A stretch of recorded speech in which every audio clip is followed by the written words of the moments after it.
Milli qəhrəman Şükür Əmidovun qaynatası vəfat edib. Mərhum hərbiçinin həyat yoldaşının atası Qasım Əliyev dünyasını dəyişib. Qeyd edək ki, Qubadlı rayonunun Aşağı Həmzəli kənd sakini olan Əliyev Azərbaycan dili və ədəbiyyat müəllimi olub. O həm də musiqiçi kimi el şənliklərində iştirak edib.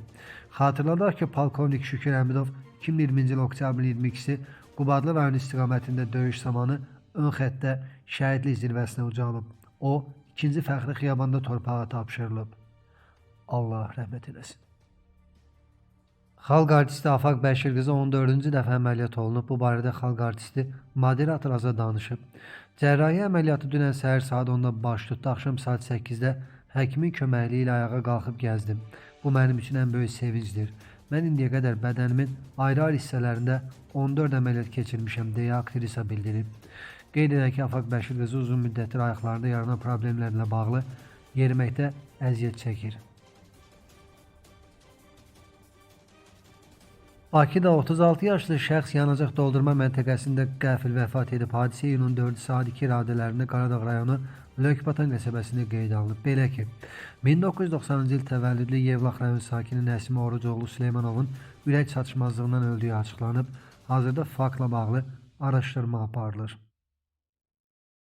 Azov dənizində PUA-ların vurduğu gəmidə həlak olanlardan ikisinin şəxsiyyəti məlum olub. APA TV xəbər verir ki, Palau bayrağı altında üzən gəmiyə endirilən PUA zərbəsi nəticəsində Azərbaycan vətəndaşları Qismət Əliyev və Fuad Orucov həlak olublar. Qismət Əliyevin gəmidə böyük mexanik, Fuad Orucovun isə kapitan olduğu deyilir. Yaralıların vəziyyətinin normal olduğu və hazırda Yeysk şəhər mərkəzi xəstəxanasının cərrahiyyə və travmatologiya şöbəsində müalicə aldıqları bildirilib. Qeyd edək ki, 5 iyunda Azov dənizinin Taganrog körfəzində Natra və Zirkon yük gəmiləri pilotsuz uçuş aparatlarının hücumuna məruz qalıb. Xarici İşlər Nazirliyinin Mətbuat Xidməti İdarəsinin rəisi Ayxan Hacızadə deyib ki, bugün gecə saatlarında heyətində ümumilikdə 25 nəfər Azərbaycan vətəndaşının olduğu 2 xarici yük gəmisinə dron hücumları həyata keçirilib.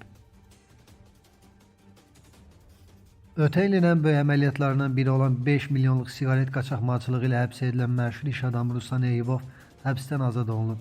Özəl məlumata görə o ev dustaqlığına buraxılıb, məhkəmə qəti imkan tədbirini dəyişərkən Ruslan Eyübovun səhhətində yaranmış problemləri nəzərə alıb.